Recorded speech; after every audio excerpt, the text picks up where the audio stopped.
Wahyu pertama turun apa? Hah? Bacanya apa? Ini yang tidak tepat. Wahyu yang pertama turun itu bukan Iqra. Tolong diperbaiki ya. Wahyu yang pertama turun itu bukan Iqra. Tapi wahyu yang pertama turun Iqra bismi rabbikal ladzi khalaq. Karena saat turun Iqra, Nabi jawab ma'ana biqari. Iqra ma'ana biqari. Itu perintah Jibril, baca. Ya, Allah mewahyukan, baca. Kata Nabi, saya betul-betul nggak bisa baca. Sudah pakai ma istifham, pakai ba taukid, ma'ana bi, betul-betul saya nggak bisa. Nabi nggak bilang maqra'tu, tapi ma'ana biqari, saya betul-betul nggak bisa baca. 2 kali Iqra, nggak bisa. 3 kali dipeluk dulu oleh malaikat Jibril. Setelah ada ketenangan, kenyamanan, baru sempurna ayat turun, Iqra bismi rabbikal ladzi khalaq. Muhammad SAW, baca karena Allah yang telah menciptamu. Kalau mencipta engkau aja begitu mudah, apalagi hanya menuntun engkau untuk bisa mengikuti bacaan. Jangan baca karena engkau nggak pernah belajar, nggak pernah punya guru yang mengajar, nggak pernah sekolah. Lakukan karena Allah, maka semua yang sulit akan mudah. Karena itu di bismi rabbikal ladzi khalaq itu ada alifnya. Silakan cek di surah Al-Alaq tuh, surah 96 ayat 1. Iqra, ya, Iqra begini, bismi, nah ada alifnya. Nih, ini baru sebagian ya. Nanti ada ayat-ayat lain juga yang bisa kita konfirmasikan. Ini saya kasih contoh 1 di antara sekian. Pasti ada alifnya, harus ada ini. Nggak mungkin nggak ada, harus ada. Ada nggak? Hah? Ada? Begini tulisannya, ya kan? Ba, ada alif ke atas kiri kan? Ada ismi. Di Bismillahirrahmanirrahim alifnya nggak ada, langsung nyambung. Kenapa sebabnya? Perhatikan sini. 1, alif biasanya fungsinya untuk memanjangkan bacaan. Dapat alif tambah harakatnya 1, makanya ada istilah 2 harakat. Fataha, fa, ta, dan ha begini. Fa-nya ketambahan alif, tambah fa begini. Maka fungsi alif ini menambah harakat. Yang tadinya cuma 1, fa tambah lagi 1 harakat. Jadi istilahnya 2 harakat, 1, 2. Kalau fa aja sudah punya batasan, fa, maka tambah lagi 1 a. Ada 2 kan? Maka tambah panjangnya sedikit, fa. Itu yang dimaksud 2 harakat. 3 harakat tambahkan lagi 1, 4 harakat tambah lagi 1. Ya, kalau kami belajarnya pakai detik. Setiap 2 harakat 1 detik. Ya, di kalau 4 harakat berapa detik? 2 detik. 5 harakat 2,5 detik. Nanti masuk di bab mad. Mad wajib muttasil, mad jaiz munfasil dan seterusnya. Nah, yang dimaksud 2 harakat, 4 harakat, 6 harakat ini. Ditambah alif. Alif ini gambaran dari harakat. Jadi kalau sudah ada ini maksudnya dibacanya 2 kali seperti ini, 2 kali harakat. Fatah. Jelas? Alif fungsinya memanjangkan bacaan. Dan kalau sudah ada alif, harokat yang sesuai adalah fathah. Kalau kasrah itu ya. Kalau dhammah, wow. Tapi ini menarik, harokatnya kasrah, iqra bi, pakai ya, pakai kasrah. Tapi tandanya alif. Kenapa nggak dibuang saja? Untuk memberikan kesan, karena pertama kali Nabi diminta membaca iqra, beliau merasa tidak mudah, panjang prosesnya. Menunjukkan sesuatu yang tidak mudah, panjang, kadang berliku, kadang tidak mudah. Tapi kalau semua dilakukan karena Allah, maka Allah akan membuat yang panjang semakin pendek, yang sulit akan semakin mudah. Itulah sebabnya ketika walaupun di sini ada alifnya, tetap dibacanya cepat dan pendek. Iqra bismi rabbik. Jadi Anda kalau menghafal Quran dikerjakan karena Allah, bukan karena target dari RKM harus selesai sekian. Kalau enggak jadi umroh. Cuman sampai ke Cengkareng aja misalnya kan, ya.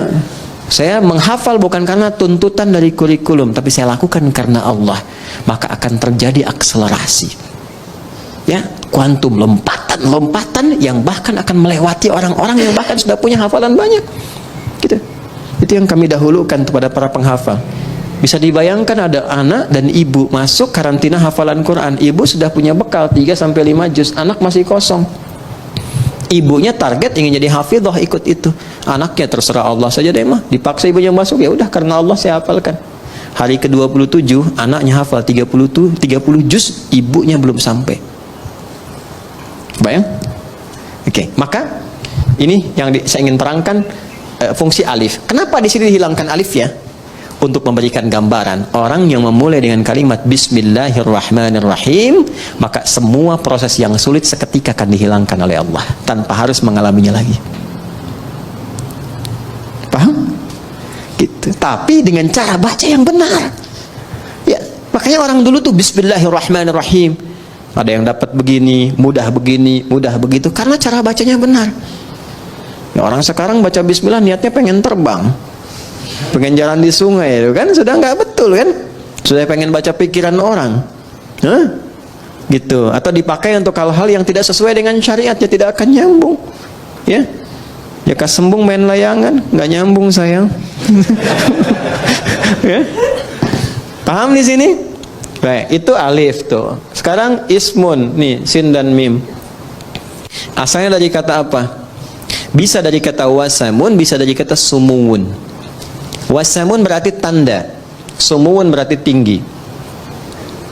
Kalau kita ingin gabungkan keduanya, tanda dan tinggi.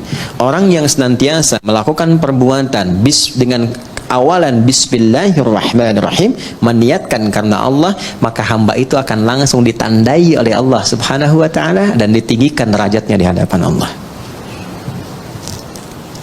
Sudah. Allah, nama yang menunjuk pada dua hal sekaligus. Satu, sifat ketuhanan. Yang kedua, pusat penyembahan. Ya, sifat uluhiyah, ketuhanan, dan ubudiyah, penyembahan. Duanya ditemukan, kedua makna ini ditemukan dari Allah sendiri di Quran surah Thaha, surah ke-20 ayat ke-14. Perhatikan kalimatnya. Innani anallahu. Sayalah Allah, kata Allah. Apa makna Allah itu? Satu, la ilaha illa ana. Nggak ada Tuhan kecuali saya. Itu sifat ketuhanan. Jadi kalau sudah la ilaha illallah, nggak boleh menuhankan yang lain. Jelas ya? Harus ke Allah saja. Nggak bisa mengatakan lisannya semua agama sama. Kita menghormati, bedakan dengan penghormatan ya. Ingat, ya, bedakan dengan penghormatan. Kita menghormati keyakinan orang lain. Tidak boleh kita menyakiti, tidak boleh melecehkan, tidak boleh menghina. Ingat itu ya, tidak boleh menghina. Di Islam itu menghina keyakinan orang haram hukumnya. Mencela haram, nggak boleh. Kita sudah tuntas dengan masalah toleransi itu, tuntas.